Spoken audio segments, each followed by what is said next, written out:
See if I can back up. There we go. All right. Welcome, welcome to Meetings with Masters. And thank you so much for being here, Dr. Michelle Gamble. I am honored to have you here on my show. Thank you, everyone, for jumping on. And Dr. Michelle Gamble, what an honor it is to have you. She is such a beautiful, beautiful soul.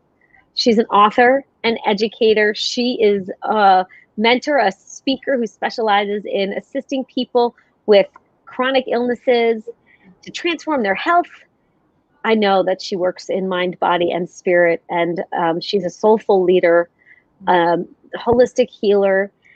She shares many modalities that will make an impact for you in your life. And I'm just going to let Michelle share more about who she is. And Michelle, welcome, or Dr. Gamble. Dr. Gamble, let me just honor that about you. So, Dr. Gamble, thank you. you for being here. And for the remainder of our time together, feel free to call me Michelle. It's perfectly fine.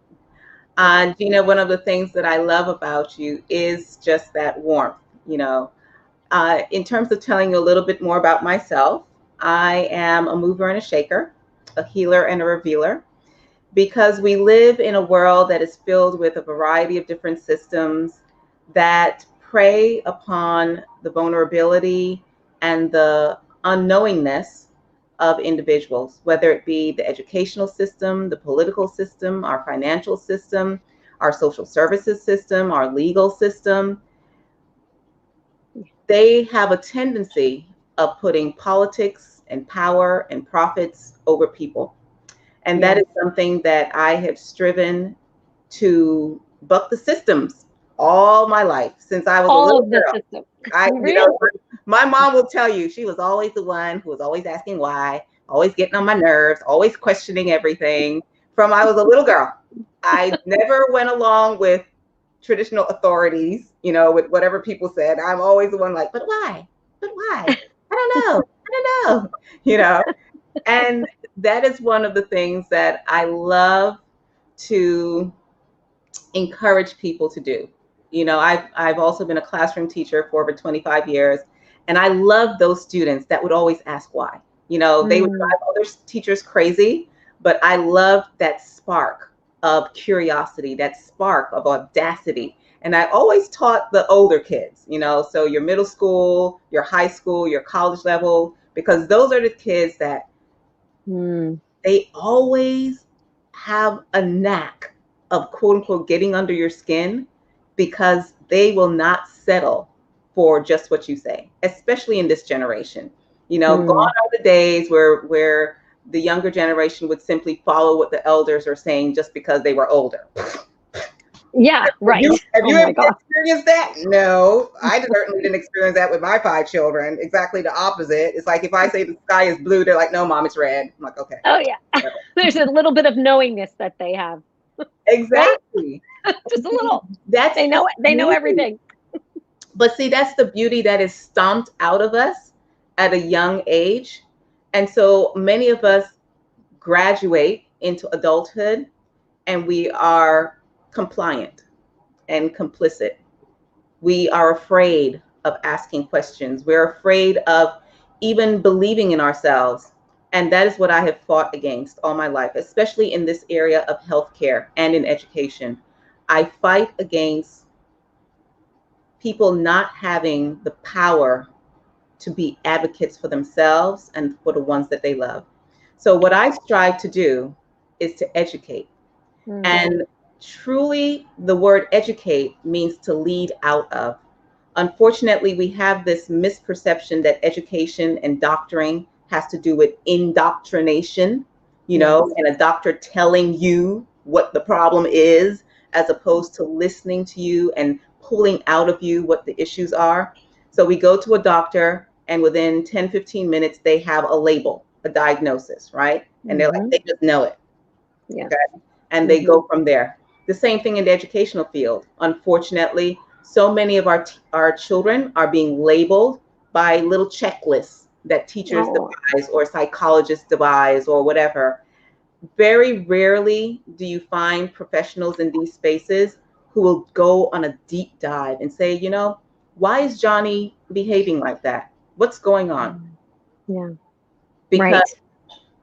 what I share with other teachers and what I share with my parents and other people that I work with is that we are all divinely created. And if there is something that is not in alignment, something that is preventing us from showing up fully, then the question becomes why? We are not the problem. Whatever is manifesting in your life is not the problem. The problem is underneath the surface. So for something as simple, I remember we were talking before earlier this week about having fevers. And I said, the fever isn't the problem. Don't get rid of the fever. Right. Don't go to the Advil. Right. Yeah, the question becomes, why is there a fever? And when we have the audacity and the courage and the curiosity to ask the questions why, then we are able to start what I label as a holistic healing journey. I specialize in working with people who have chronic illnesses. And it's interesting because a lot of times people don't even recognize that they have a chronic illness. Unfortunately, in our nation, 70% of the individuals in our country have a diagnosed chronic illness. I would dare to propose to all of us that in reality, 90+% of us have a chronic illness when you start to take into consideration things like stress. Yes. Oh my gosh. Biggest illness of all. It is the biggest and it is the most significant contributor to what is happening with every other chronic illness, and yet it is not being addressed. The most that people will do in the medical field is to give you a pill for anxiety or mood imbalances or whatever it is, but we're not recognizing the extreme impact that stress can have on the body, can have on the mind, can have on the heart, can have on your soul, where you become disconnected from your sense of purpose and disconnected from your what we refer to as joie de vivre. You know, so many people that I work with, they just have that blah, you know, like they've gotten caught up in the rat race, especially our mothers, you know, our caregivers that are constantly giving. And the only thing that's on their mind is, okay, who's the next person I have to give to? What is the next thing I have to do? What's the next thing on my checklist? Which game do I have to go to? What studio dance I have to? And it's like, take a breath. Take a breath. Yeah. Connect back to who you are, your passion, your purpose, because that is really the seat of our energetic power. And that when it's congested and suppressed and repressed, it starts to manifest in all the different areas of our lives, including our physiology. Oh my gosh, absolutely. Absolutely. My gosh, thank you. Thank you for sharing all of that and for all that you are doing for, I mean, this is a way for, people like you to step forward now and keep standing up like I know you are to make, this will make a difference for humanity if we start to look at the why, what is going on underneath it. Let's not just band-aid everything, right? Let's look at what's going on. It's a challenge, Gina, because, most of us were never taught how to deal with emotions that are just intense and sometimes heart-wrenching, how to deal with situations that don't necessarily go our way. Unfortunately, many of our parents who are doing the best that they could, being torn from one job to the next. A lot of us had working parents that, didn't have, quote unquote, much time to spend with the family. My mother was a full-time nurse who had these outrageous hours, and so we didn't see her for a significant part of time. And when we did see her, she was tired because, she was working nurse on different floors and different things of that nature. So a lot of times we go through life not learning essential tools on how to deal with life, and subsequently we do the best that we can in the moment of not knowing. And we fall prey to the people that we trust our lives with, otherwise known as doctors. We go to them in sincerity, and they respond by giving us medications. Yes. Something to illustrate this point is when I had my fourth child, and she was a beautiful home birth. After I gave birth, I slipped into what I can now identify as postpartum depression. But I didn't know anything at that point in time. Now I can look back and say, you know, Michelle, you had all those babies, but I had stair steps. So none of my kids were more than a year apart. Oh, wow. Now, from the vantage point that I have as a holistic healing healthcare provider, I can understand the physiological drain that that has on a woman. Oh, Then, my gosh. I didn't know anything about that then.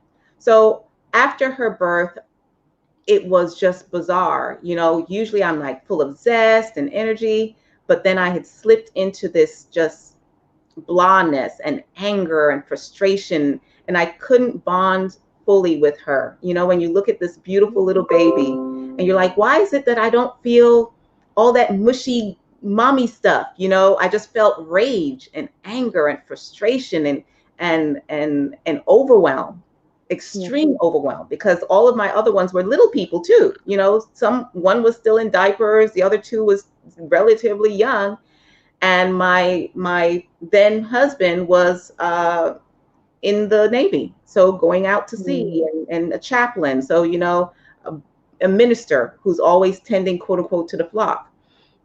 With all of that, I was so in this zone of, my God, what's happening to me? I'm losing my mind, that I went to a psychiatrist. And within 15 minutes, she diagnoses me with bipolar and gives me a prescription with mind-altering medications. Yes. Within 15 minutes. I'm sure. I understand. And I tell you, Gina, I walked out of that office and I said, pardon my French, hell no. I refuse to accept that diagnosis. I refuse. I know there's something else going on. I know this. And so I made 3 essential changes in that moment. Number 1, I made the change to say, look, it's time to get your stuff together, Michelle, because this is not acceptable. We are not going down that path. Number 2, I decided, in order for me to figure out what was going on, I was going to go back to school. And that's when I went and I got my master's and my doctorate in naturology. And number 3, I said, you know what, Michelle? You need some sisterly love. You need some sister support, because you crazy if you think you're going to raise these 4 children without some help. Oh my God. We started the Sisters Organization, and that blossomed into our non-for-profit organization. And from there, once I got my degrees, we became a non-for-profit and a for-profit. So that really catapulted this whole journey of being a professional natural healthcare provider. Because in that moment, I said, no, I refuse this, I rebuke this, and I'm going to take this opportunity to do what I talk about in one of my books, which is to birth the goddess within for our children's sake. I said, I am not going to go down this path, because I have little people, and I could see their little faces in front of me. I have little people that are depending upon me to step up and get her done, like we say here in the South. Wow. And you so did, Michelle. That's amazing. And you, in that moment too, this mission, your mission was, it sounds like your mission was born. That's when Sankofa was born. That is when Sankofa was born, with the birth of my daughter. And Sankofa is not only the name of your healing practice, right? But also then you created this, the sisterhood, where, tell me more about that and what that was like for you, because that had to be incredibly powerful for so many goddesses. Yeah. And, you know, it is something that I'm going back to, because I started with one woman in my living room, because I said, you know what? I'm not making any excuses. You know what we do? We say, well, I don't have a building. I don't have this. I don't have that. I was like, you know what? Scratch all of that. We're going to do it right here in my living room. And I passed out. I went to a bookstore in the community, and I put down some flyers. And the first meeting, I sat there, and one person showed up. You know, so when people tell me, man, I did all that work and only one person showed up, I was like, that's all you need. That is all you need. One person showed up. I can remember her to this day. And we had this beautiful conversation. And I had a full-blown meeting because I had my agenda, and the way our sisterhood was set up is that we started with a meditation, then we went into exercise, then we went to a particular lesson for the day, and then we always ended up with a food demonstration. So I did all of that with this one person, did everything. Wow. You Good know, for you. at the end, she was like, wow, this is really neat. I've got to go invite my other friends.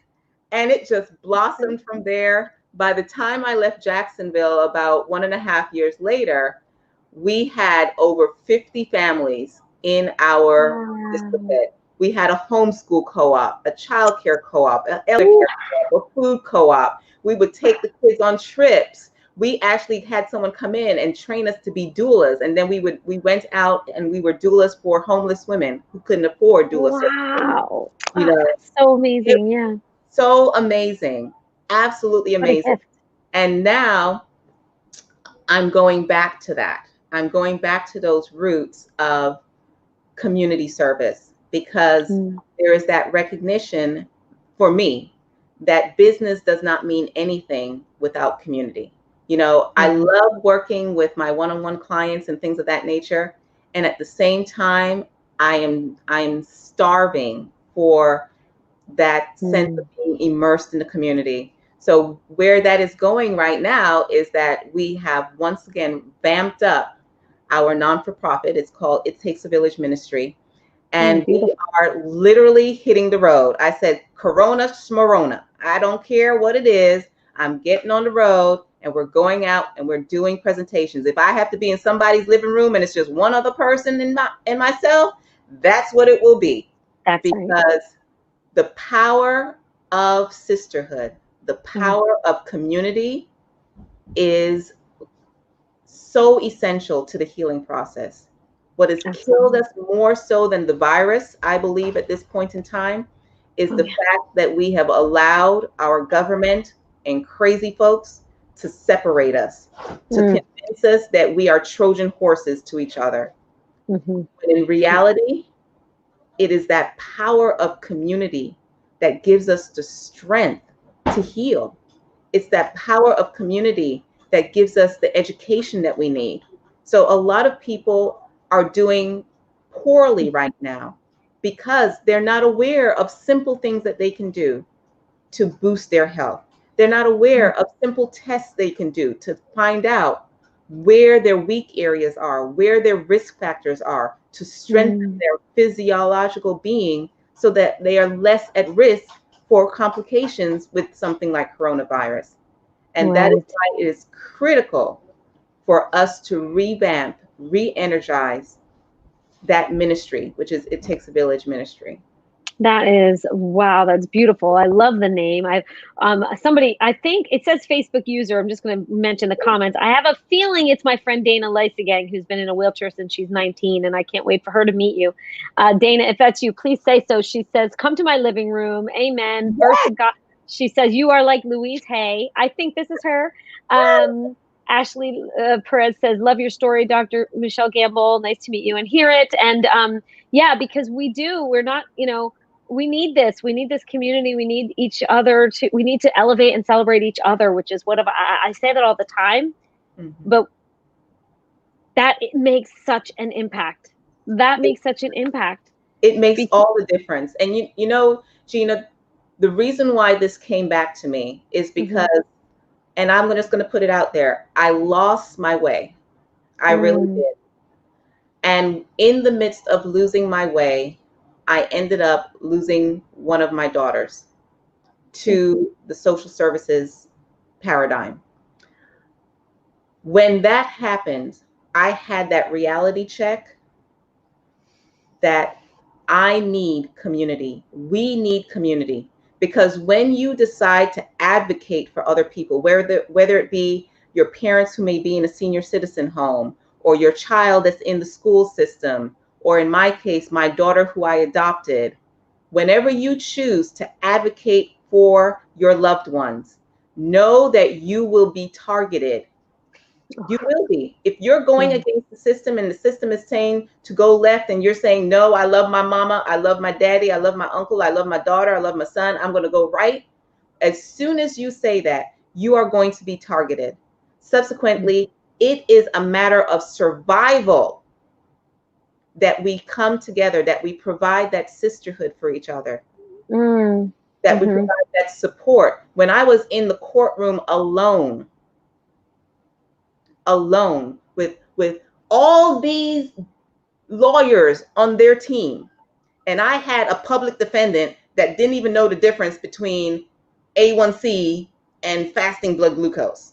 For those of you who have any understanding of this, it's like, oh my God, oh my God, oh my God. And the whole premise was the fact that my daughter, they had diagnosed her initially as type 1 diabetic. As soon as I adopted her, I took her and got the proper test done and found out and had it on the record that in actuality, she was a type 2 diabetic. For 3 years in the foster care system, they had her inaccurately diagnosed and therefore had an inaccurate treatment plan for her. And I giving all that time, but I couldn't do anything until the point when I became her legal mother. So now, after I became her legal mother, and I said, well, you know what? I'm going to do what I know how to do best. I know how to reverse all them things. And that's what we did. Oh, you did? She had been diagnosed with schizophrenia, bipolar, mood imbalance. This child had a bag of pills that she had to take.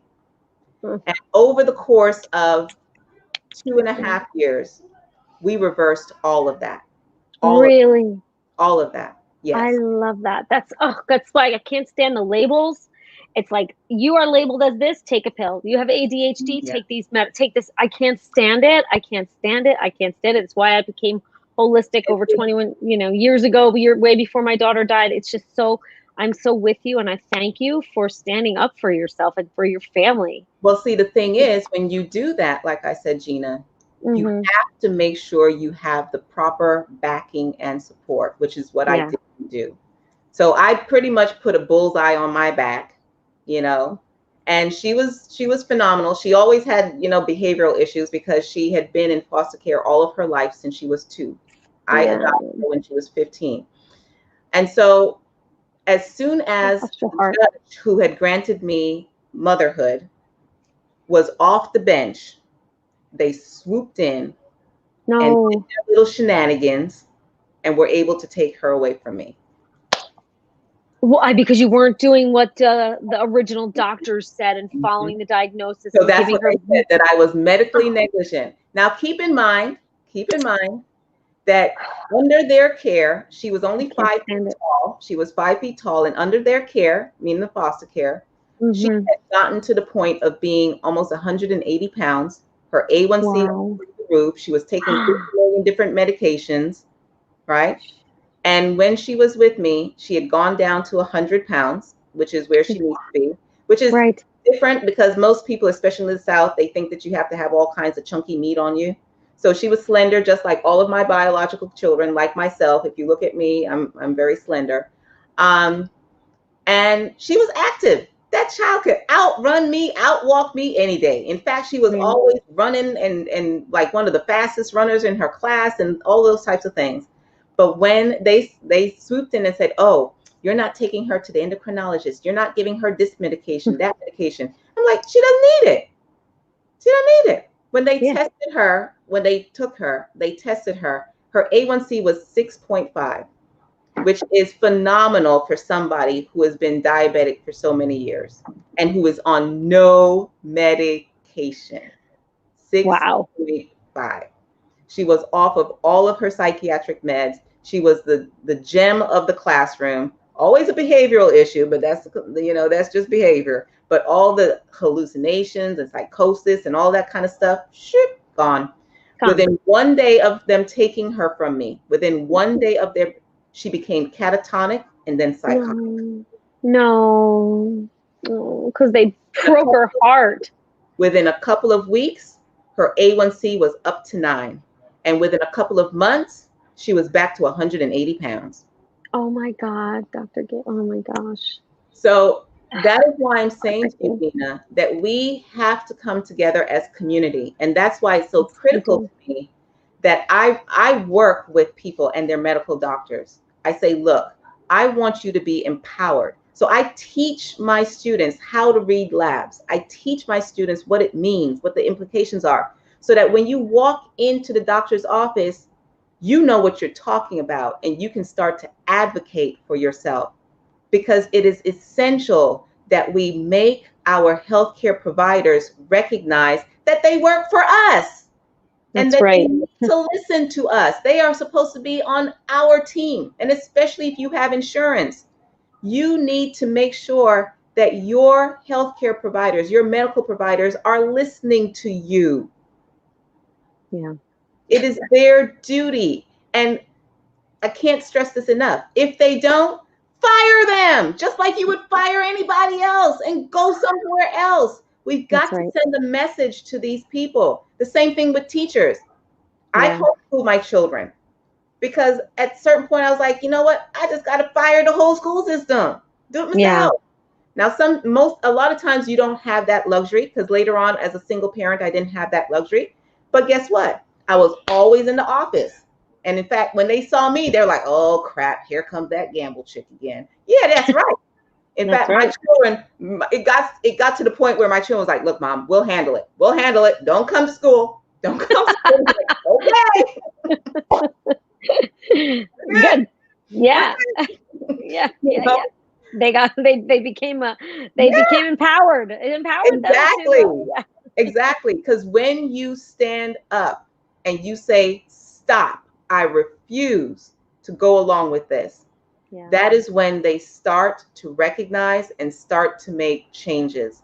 Until we have the courage, especially us as women, because we are really the caretakers, we are the guardians more so than anyone else for our children. Mm. We have to have the courage to stand up and say, I am someone you need to recognize and pay heed to, because I refuse to allow you to do anything that is going to harm my child. Mm.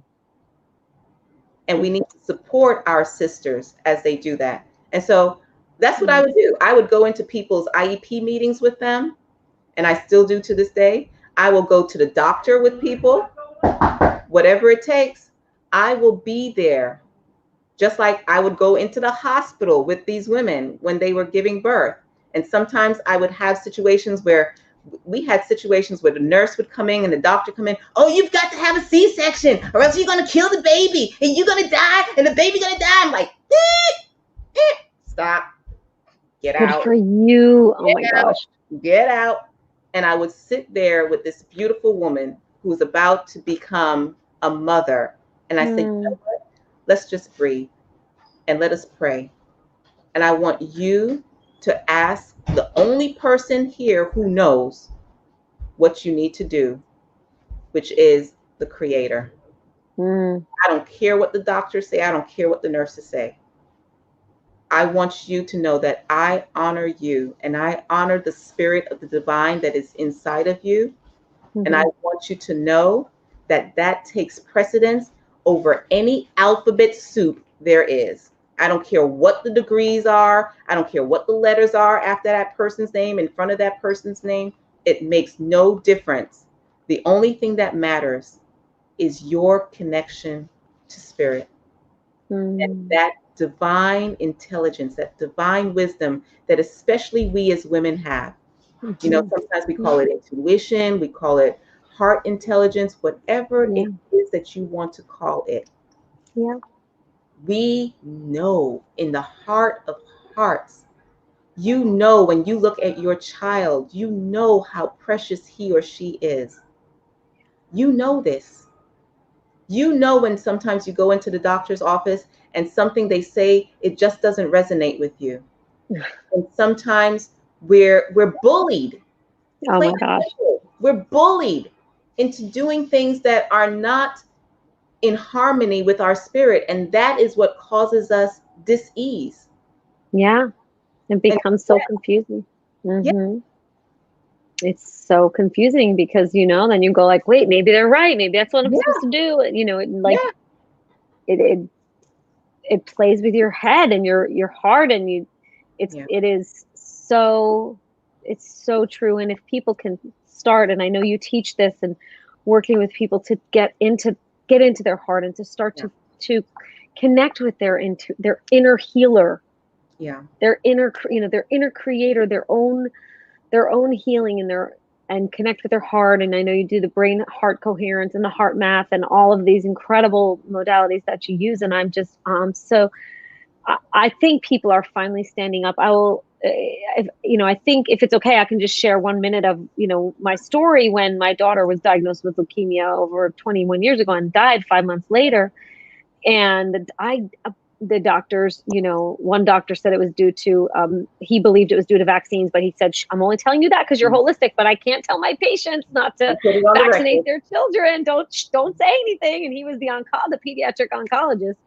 And, from that moment on, I was against vaccines, and I had a son 5 years later. I had a son, and I had him in my home, in my bed. I did not want to go to a hospital. I didn't want them pulling him away from me, putting the goop in, giving him all these shots, and taking, what I knew inherently was my gift to birth him in the space that I wanted to birth him in. And that just felt, I stood up for myself. I had people against it.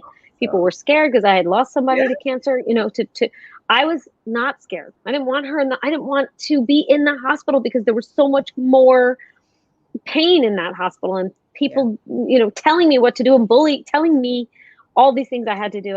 So thank you for sharing that, because I think that, we need to stand for ourselves, and we need people like you to help us stand for ourselves in this space. And in all sincerity, I want to share with everyone that I know what it's like. I truly do. When you are in that zone of vulnerability, because as I said, when I was in the courtroom and I was like, my God, I must be a horrible mom. Where you start to second guess yourself and like, but this and this and this and this. And the same thing, when I, like you, I made the decision to have a home birth, and people thought I was crazy and insane. And I was like, but you know what? The science, you have more complications. There are more problems that happen when you have a hospital birth. And the reality is, guess what, ladies? We were created to have babies. We've been having babies since the beginning of time without little dudes in white coats. Yeah, without them cutting us open. Go figure. You mean, And I don't know about you, Gina, but when I gave birth, and I did this 4 times, I got up after that feeling powerful. Like, dang. Yeah. Oh, yeah. Yeah. What? Yeah. I'm bad, Mama Jamma. That's right. And people are like, you walking? Yeah, I am. Yeah. I'm a bad Mama Jamma. I'm a goddess, for God's sake. I have given birth to life. Oh. And yes, you feel every single moment of it. And that just brings that life to you, and that intensity and that bonding with that cute little cone-headed creature that looks like an alien that comes out of you, But it is just amazing. And for our sisters who are not able to do that, the only key that I want to emphasize here is that you are made to feel powerful, regardless of how you are giving birth. And even if you don't have biological children, I want you to know that you are a mother. You are a goddess. See, in African culture, and this goes back to the name of our company, which is Sankofa, which means to go back and fetch it, to go back and fetch the wisdom. So in traditional cultures, all women were referred to as mama, yeye, because all women, when we have a village concept, there's that understanding that every single adult woman is your mother. So this is like old time stuff. If you did something down the street, Miss Susie, was Yeah. going to beat the tar out of you, and then she was going to tell mama, and mama was going to beat the tar out of you. Yeah. You couldn't get away with jack squat diddly because Right. everybody was your mama, and you understood that. Right. And that's why I say Mm. all of our sisters, all of you, regardless of whether or not your womb has given birth to a child, you are all beautiful goddesses. You are all Yeah. mothers. All of you have this beautiful spirit of love, of nurturing that is needed in our world. Our children are in need of more of us standing up and saying, "You are my child." When students came into my classroom, I was mama bear. It did not matter to me that they did not come from my womb. And they knew that. I'm like, "Look, Mm. child, sit down. I'm going to treat you just like I treat my biological children because Right. that's how I'm looking at you." It didn't matter what color they were, it didn't matter what Mm. age they were. They were all my children. Mm. Children of the village. Exactly. Mm-hmm. And we Mm-hmm. are the elders of the village. And Yes. now it's time for us to step up into that role. Our children need for us to birth that goddess within. Our children need for us to advocate for them. Our children Yes. need for us to put all the crap to the side, all of the stupid stuff that we backbite each other with, and we look all funky at each other. Guys don't have that issue. Guys can bond, they do ho ho, and they may pummel each other, and then Yeah. after that hey bro, Yeah. but Yeah. Yeah. oh my God, we as women, we have to stop being all this catty action and oh, she thinks she all that, and we have No. to realize that is why our children are suffering now, because we don't Yeah. have our sisterhoods. We don't have that emphasis on, you know what, we're together, we are in this together, Yes. we have our children together, we have our community together, and we need to create a solidarity that transcends religion, that transcends race, that transcends socioeconomics, because Yes. we are going into some times right now where things are crazy. They're going to get even crazier. And Yes. the only way that good will overcome is when we come together. Yes. I thank you. Yes. Thank you. I'm so with you. We need to come together in that place of a loving space Mm. that we are here to grow as a humanity into a place where we're making that impact on each other, and it does start with our children, and they need that love, they need that the camaraderie, they need the community. It is so powerful, and I think a lot of us are feeling it. um, and I agree with you. I think it's going to get a bit crazier, and so it's so, I mean, it's just, I'm so grateful that there are people like you out there doing this. And I know, just hearing you talk about that moment in the courtroom when, that the system just, took that child that you gave a new life to. You gave that child a second chance. And I talked to, I don't know if Jacqueline Franchetti, whose daughter was killed. You maybe heard about her in our Unblinded movement. We're together in that, and her daughter was killed by the father, and it was because Mhm. Mhm. the court system Yeah. made her give that child to an abusive father. Mhm.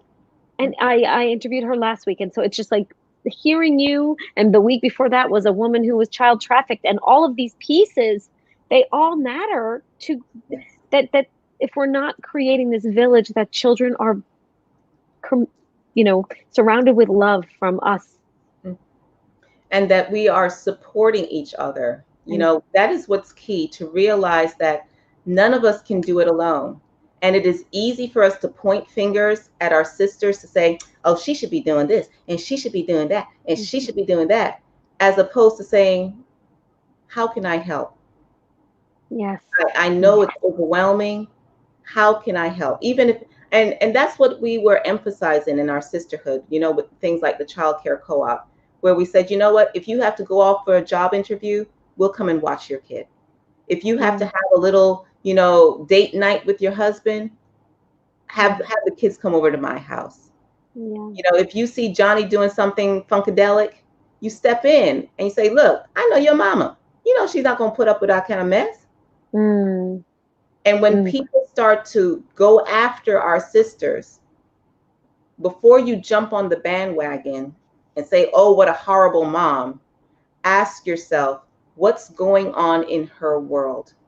Yes. But I hear stories of mothers who have killed their babies. And I remember my own story of how close I was to feeling like I was going to lose my mind. Mm. It gives me that insight to never, ever judge another woman again. Mm. Never. Because you have no idea of what is going on. And before we start to label these blanket things of, oh, horrible mother, ask ourselves, how many people saw what was going on and turned their heads and didn't say, how can I help? Mm. That's a powerful question that if we stood up and did that more and more, what a difference we could make in the world instead of turning our heads, like you said, and turning away in judgment. It disempowers everyone involved and it hurts humanity. And to say to her, you are not alone. Yes. I say all the time, you are not alone. You're not crazy. You're not alone. I understand you may feel like you're crazy. You may feel like you're the worst person since Cain and Abel, because we beat up on ourselves more than anybody can beat up on us. Oh my gosh, yes. As mothers, oh Lord. And we are like the targets. For every malady there is in society, everything. We are to blame. Yes. Go figure. Yeah. And even when the kids get older, you know, my mama did such and such. Oh, like, okay, you know. Like everybody else, we're trying to do the best we can with what we have and what we don't know, because nobody gives you a manual. And even if they did give you a manual, every kid is unique. So the manual wouldn't work any old way. Yes. and you know, just to have that space for grace. And that is where spirit comes in. You know, when you are able to look in the eyes of your sister and say, the divine in me acknowledges the divine in you. And I know that under all of that mess, because we all have mess, right? But under all of that mess, there is that spark, that divinity, that love, that beauty that is sometimes buried. But I truly believe that every single child is born with that spark. Oh, yes. Through the journey that we call life, sometimes it gets buried and hidden, but it is never extinguished. Never. It's always there. Always there. It can be buried by the labels and the medicine and the drugs and the alcohol and the pain. And the pain. Yes, of course. The extreme pain that so many women and men are in. And they have no idea of how to find their way out of the paper bag. Yeah. And really, really asking for help. Yeah. Is the first step. And see, the thing is to feel safe in doing so, because I'll tell you one more piece of the puzzle with my daughter. Please do. When I allowed myself to be vulnerable, to ask for help from the system, because I had not gotten any of what we call the payments that they usually give to adoptive parents, subsidies. I hadn't gotten any subsidies for years. And it had got to the point where I needed to do certain testing for her. And I said, you know, I don't have those funds. So I said, let me go and ask for these subsidies that they never given me. Yes. Let me be vulnerable and say, I need help. Gina, that was the exact moment. A week later, they took her from me. Oh, I knew you were going to say that. I don't quite think that was a coincidence. Wow. That is really interesting. So they held the funds back because they knew already that you had taken off her medicines. You got her to what See, you view. it was like over $10,000 that they owed me in subsidies because they had never paid me. For I had her for over 2 years and they had never paid me any of the monthly, and because I had a child with disabilities, meaning that her IQ was low, so she has cognitive disabilities. And so she's considered, a hard child to adopt. Plus she was a teenager when I adopted her. So those children, they have certain needs and the Sure. system, quote unquote, recognizes those needs. But I had pissed them off because I had fought with them for a year to be able to adopt her. And so they didn't quite like me. So they figured, okay, we'll screw her over. We're not going to give her any subsidies. So when I finally got to the point of going back and I got some legal counsel, I got legal aid to help me to make a case to file for the subsidies. And they had gotten to the point where the Department of Children and Family Services acknowledged that they were supposed to have given me subsidies. And a week later, they swooped in and took my daughter from her classroom. Oh. They refused to allow me to have her go to her doctor to be checked. Because I said, if I've done something wrong, I have no problem. Let's take her to her doctor. No, they wanted their investigators to do whatever they wanted to do. They came up with this cock and bull story report with a doctor who never actually saw her in person. He was just going by whatever they wanted to tell him. And the judge made his ruling based on this doctor's report. Oh my gosh, that is just so wrong, and just hurts and only it does hurt you, but gosh, hurts her. It does. Hurts her more than anything. It does. Gives her. That's what I'm saying. We've got to put all of this nonsense to the side for our children's sake. We have to recognize what's really important, and it's our children.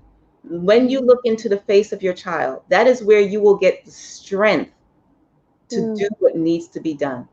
When you look in the face of your child, you will know that all of this other stuff does not matter. Because we were sent here. We were chosen to be the providers and protectors for these precious little souls. Yes. That is why they were gifted to us. Yes. Yeah. And we're here to elevate them and ourselves along the way, because we grow as a result of helping them grow. They have been my great teachers. My biological children and other children, they have been my greatest teachers, more so than those pieces of paper that I call certificates. My children have been my greatest teachers and mentors, inspiration. When all hell has broken loose, I remember at one point in my journey, I literally was at the point where I wanted to commit suicide. I had it all planned out. I had gotten all the bank accounts together. Everything was written out. And at that point, my youngest daughter walked into the room and she said, "Mommy, are you okay?"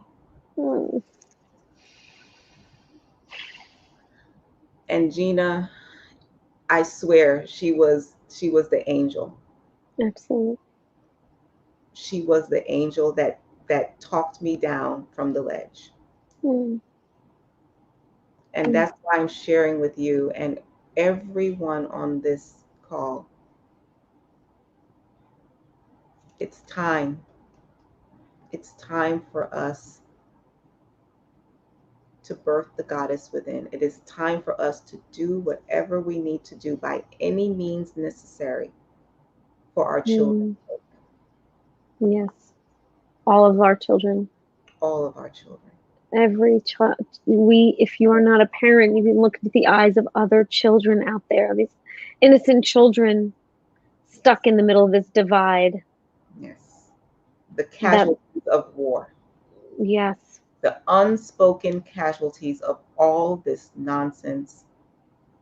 We need to give them a chance. Yes. And we need more people like Dr. Gamble and anyone here watching that is willing to step up and notice when somebody needs help and extend a hand and share your stories, Dr. Gamble. Thank you for sharing that, especially being so vulnerable and sharing the stories. There's so much I want to know even more about you. And what brought you to the ledge? Was it that fight that brought you to the ledge? Was it No, that it depression of was, that child? this You know, actually happened before that. It was, mm, and a lot of our listening audience and our viewing audience will probably relate to this. yeah. It was in 2009, and Mm-hmm. my marriage ended. Mm, Our house went into foreclosure. The bank literally put our house on the auction block. It was supposed to go on the auction the next day. And I felt like I had lost everything, mm, everything that I had worked so hard for, the business, like I said, my husband. mm-hmm. And in that moment, I just could not see going on. And I'm sure that there's some of you out there that know what I'm talking about when you feel like you've just been such a failure. And I literally I started telling myself my kids would be better off just being with their dad, just being with their dad. So I literally had everything set up so that he would be able to access the money that I had saved up in the bank, because I said they don't need to be around me. They would be better off with their father. That's what I told myself. And then, Mm, like I said, when she came into that room and she looked into my eyes and she put her little hands on top of me mm, and she said, "Mommy, are you okay?" mm. And that was the moment. Yeah. That was the reality. That no, they're not better off without me. Mm, I need to get my act together. And the next day, I went and I looked online for a job in Tallahassee, which was another state across. Boom, as crazy as it was, they had an opening for a math teacher in the middle of the school year. I wow. went down there. The interview went like that. Poof. We jumped in, moved on down, and the rest, as they say, is history. Hmm. Well, Lord knows the universe had a plan for you to stay here and still does. Yeah. And the gifts that you're bringing to the world, and the I've had a one I just in getting to know you the past couple of days, just also because I am now having the opportunity to work with you, because your insight, your knowledge, the depth of what you help people see, um, and understand about themselves, and that deeper why, and connecting with our inner healing. And that's always been something that's important to me anyhow, but that you it is really different, what you do, and you look at every single aspect Yeah. of somebody's life so that you can take something that potentially happened. And I know that the body keeps score of what has happened in our lives. I know, I believe that with all my heart. I know there's a lot of people that don't. Um, so, but it really makes a difference. And so we have to have our health in check so that we can give that love that our children need, and Yeah. stand as a village in our strength and our power, and Mhm. become one in humanity and make a difference and a greater impact in the world. And, can be a force for good with each other. Mhm. And with ourselves, that's the Yes. message that I would like to leave with, that Mm, everything needs to be done in a spirit of love, and it mm, begins with self-love. It yeah. begins with being able to look back on every part of your journey Mm, with acknowledgement, acceptance, and appreciation. yes. So many times we are caught in this cycle of pain and shame and guilt, and there Mhm. is a need to allow ourselves to forgive ourselves and to appreciate every single aspect of your journey. That is why I can share these stories with you, because I Yeah. can truly look back at every single moment, my darkest moments, my moments Mm, of being on the cloud, and my moments of being in the deepest, darkest, crappiest dirges. yes. And every single one of them, I appreciate every single moment equally because it has been part of my journey and it has been part of creating and bringing me to this point of being able to have this conversation with you. Yes, and I mean, and you said something early in our conversation that speak with all of that, what you just said, which I totally 100% agree with. It starts with us and self-love. And you said it in the beginning, it's believing in yourself too.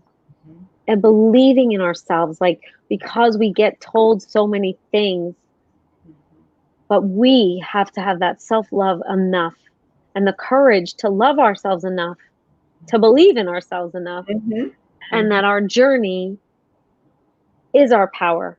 Our journey is what we're meant to learn from, the good, the bad, and the ugly, and that we can take all of it and become stronger as a result so that we can then, you know, go forward and continue and help others and continue to grow ourselves along the way. So, as the And ancient saying goes, it's all good. And yeah, what I share with people is that good is not a value judgment in the sense of, bad and evil versus good, but good is rather a matter of it furthers you, it pushes you to the next level. Whatever can yeah, help you to reach the next level of understanding, the next level of expansion, the next level of prosperity, that is mm, good. And the mm. reality is sometimes it's pain that catapults us to the next level. Oh my Sometimes goodness. loss, sometimes Mm, it's severe tragedy that yeah, catapults us to the next level. And that mm, is why I can say with all sincerity, it's all good. yeah. You are all Mm. good. Yes. And yes, yes, yes, that is so true. It's always, I think that that's always pain. Pain always catapults us forward for sure. When we choose to grow through what we go through, then we learn how that pain, how we grow, what we need to grow and learn and what we're going to do with it moving forward and becomes our purpose if we allow it and Mhm. believe.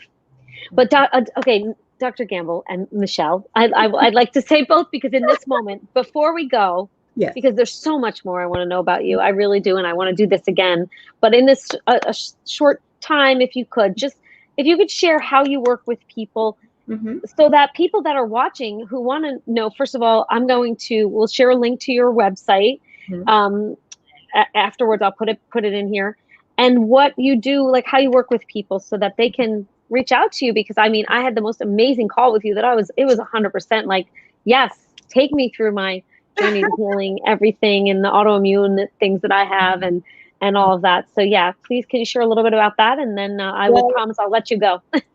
there are lots of different ways that people can allow me to be blessed to work with them. Mm, So there's some people that just enjoy coming to our events, So if you go and you register on our site, you'll get updates as to different events that we're doing. So one of the things that we have coming up is our International Team Leadership Summit. So okay. again, if you have crazy, rambunctious teens like I have had in my years, hey, bring them on. And then we also have workshops for parents and things of that nature.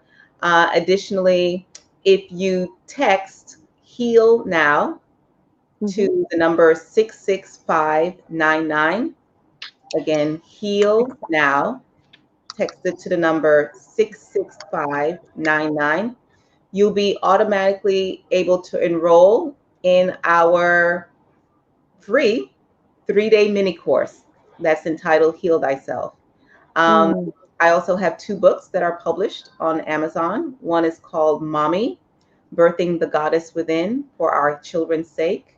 And the mm, second is called Creating a Happier, Healthier You, 3 Steps to Healing Chronic Illness.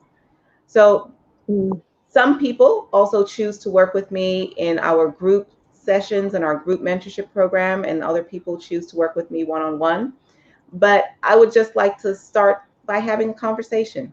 So you can Mm. always feel free to go to our website, which is sankofahealing.com, and click on free consultation so that I can hear your story, so that I can find out a little bit more about you, and perhaps we'll have a journey together. Yes. Wonderful. And you do look at everything. You look at all the blood Yes. work, just as far as that part goes. It's Mhm. everything, looking at all the blood work and what's going on underneath, and doing So what we do is we integrate what I call the three S's, the Holy Trinity, which is science, spirit, and self. So we look at the science, we look at the labs, we look at the neurotransmitters, we look at the hormones, we look at the digestive system, we look at all of that kind of stuff through the lab work and other specialty tests if they're needed. And then we look at your journey, your purpose, your passion. So we do what's called an Enneagram, where we look at what is your identity and how do you see yourself showing up in the world? How do you connect to your world and your sense of who you are and what you are and why you are? Then we look at the emotional realm. What are the emotions that you are traveling through? Where may you have experienced emotional trauma, meaning that you're still tied back to certain experiences that keep looping within your being and holding you hostage? And we talk about discovering your heart song. And last but not least, we look at your thoughts. What are the thoughts that are constantly rolling through your head that are sabotaging your best efforts at trying to transform your life? So we look at every aspect, body, mind, heart, and soul, and we pull that together. We create a plan, and then the fun begins where we start to journey because, life is a journey, healing is a journey, and it's never over until it's over. And even then, I believe it still continues, but that's a story for another day. I agree with you, and not all do, but I do. And okay, that was what I wanted you to share, that how you do that, how you Yeah. work with people in that space, and I love that. So thank you. Thank you, Dr. Michelle Gamble. It's been such an honor to hear your story, to now be a part of your village. I am honored to share who you are in the world. I am honored to hold your hand in the sisterhood, if you'll take me, if you'll allow we're it. already there. We're already there. And that's the thing, that we are already there. It's just to have that awareness. And it's like, hey, I know you. Yeah. Yes. So thank you. Yeah. Thank you for allowing me to be in this space with you. And thank you. Thank you so much, everyone, for watching. I will post the names of is everything on your website? Are your the links to your books on www.sankofahealing.com? Everything people need to find. Or you can go to theholistichealingdoctor.com. So if you go to theholistichealingdoctor.com, you'll see links to not only Sankofa Healing, but you'll also be able to access It Takes a Village Ministry, which is our non-for-profit, where we travel around the world doing workshops. And I'm being completely serious when I say I will come to your living room. So on that website, you're actually going to see me in pictures in different people's living rooms. Okay. I love it. This was not Hollywood. This was not, oh, let's stage a scene. No, I go to people's living rooms. Yes. This doctor makes house calls. I love it. Well, you have to make sure you read the comments, because somebody, and I think it was my friend Dana, said, come to my living room. Yes. So the whole Dana. Yes. Dana was, oh boy. Dana has quite a story too. So I know, is always looking for the healing, and I know she'll look forward to talking to you. So I have a feeling you'll be connecting soon. The Holistic Healing Dr. DR or Dr. DOCTOR? DOCTOR. The Holistic Healing Doctor. DOCTOR. Thank you. Just putting it right in the comments as we speak, so I don't, so everybody now can see it. And easy for people to remember and figure out. The Holistic Healing Doctor. And then it can see everything there. So that's wonderful. Thank you so much. I invite all of you to please share this is a really important message. Share it out on your communities, on your Facebook pages, because we need people to hear Dr. Michelle Gamble more and her village of healing. So thank you again. Thanks everyone for watching. Bye. Thank you, everyone. Bye. Bye, Dr. Gamble.